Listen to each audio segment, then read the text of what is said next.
Zen is a whisper from the infinite, a finger pointing toward the moon of truth we so often miss. In its quiet simplicity, Zen unravels everything we think we know about the world and ourselves. It doesn't ask us to climb mountains or pierce the heavens. Instead, it invites us to sit still, to notice the breath, and in that stillness, to see that we already are what we seek. But Zen isn't just a philosophy, it's an undoing. It strips away illusion with a clarity as sharp as a blade, yet as gentle as a falling leaf. At the heart of Zen lies simplicity.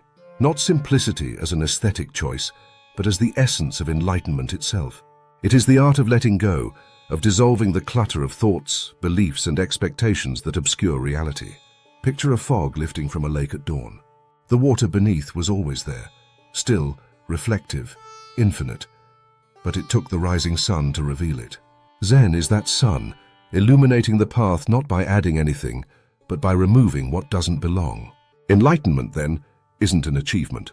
It's an unmasking, a recognition of what's been there all along. Meditation is where the unmasking begins. In Zen, meditation isn't a means to an end, it is the end itself. When you sit in zazen, there is no goal, no aspiration to reach some exalted state.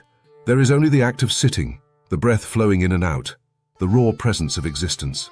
The mind resists, how could it not? It spins stories, dredges up memories, and grasps for distractions. But Zen doesn't fight the mind, it simply watches. With time, the storm of thought settles, and what remains is the vast open sky of awareness. But Zen is not content with merely calming the mind.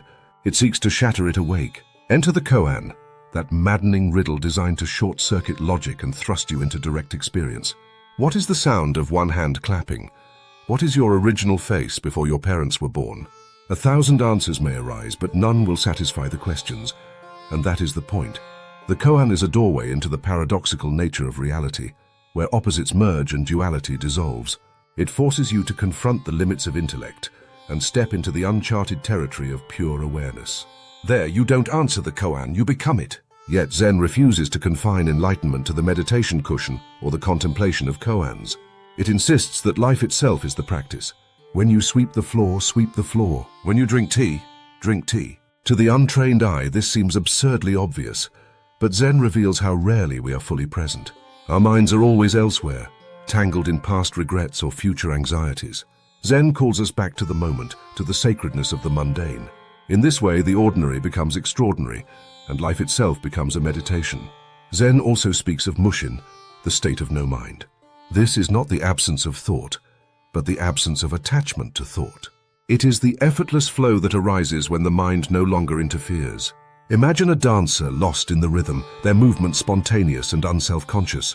In mushin, you act without hesitation, respond without overthinking, and move through life with the grace of water finding its way downstream. It is freedom in its purest form. Closely tied to no mind is the concept of emptiness or sunyata. To Western ears, this can sound bleak, but in Zen, emptiness is liberation. It is the recognition that all things are interconnected and without a fixed self. A flower blooms because of the sun, the rain, the soil. It cannot exist independently. And neither can we. When you see this, the illusion of separateness falls away, and with it, the burdens of ego and attachment. Emptiness is not a void. It is fullness beyond comprehension. Zen invites us to approach this fullness with a beginner's mind, a state of openness and curiosity untainted by preconceptions. The expert sees only what they know. The beginner sees infinite possibilities. In every moment, Zen asks, "What is this?" Not as a question to be answered, but as an invitation to encounter life anew. The beginner's mind is like a child marveling at a butterfly for the first time, unburdened by labels or expectations. This sense of wonder extends to Zen's reverence for nature. The rustling of leaves, the rippling of water, the call of a bird. These are not distractions, but teachings. Nature operates in perfect harmony, without effort or resistance. A tree does not strive to grow, it simply grows. In observing nature, Zen reminds us of our own innate rhythm and the beauty of aligning with it. Effortlessness, or wu-wei, is another cornerstone of Zen. It is the art of doing without doing, of allowing actions to arise naturally from the flow of existence.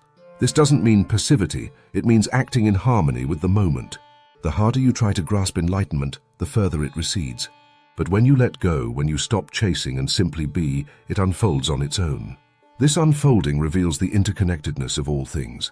Zen sees no boundaries between self and other, subject and object, sacred and profane.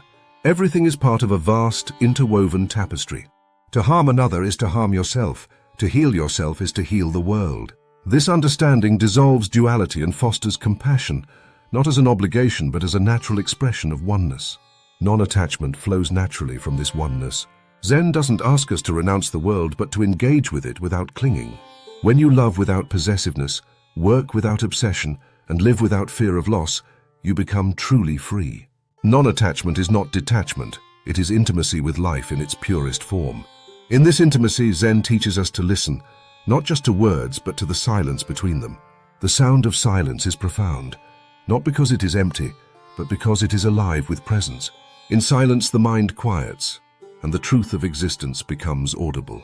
It is here that Zen speaks most clearly, not in words, but in the stillness that underlies them. But Zen does not offer this clarity without challenge. It asks us to confront the great doubt, the deep questioning that dismantles all certainties. Who are you? What is reality? Why do we suffer? These questions are not meant to be answered, but lived. The great doubt is a fire that burns away illusions, leaving only what is real. It is unsettling, even terrifying, but it is also the threshold of awakening. Zen is not a path of comfort. It is a path of liberation. It demands that you let go of everything you think you know, that you step into the void with nothing but trust. And in that void you discover not emptiness but fullness, not absence but presence. Zen doesn't give you answers, it gives you yourself, stripped of all that is false, radiant in the light of what is true. This is the heart of Zen, a journey into the depths of existence where simplicity reveals infinity, and every breath becomes a gateway to the eternal. It is not something to be understood, but something to be lived, and in living it, you find that there is nothing to find, for you were never lost. Zen doesn't transform you. It reveals that you are the transformation, the awakening, and the enlightenment you've been seeking all along. Thanks for watching. If you found value in this video, please remember to like, share, and subscribe, and we'll see you next time.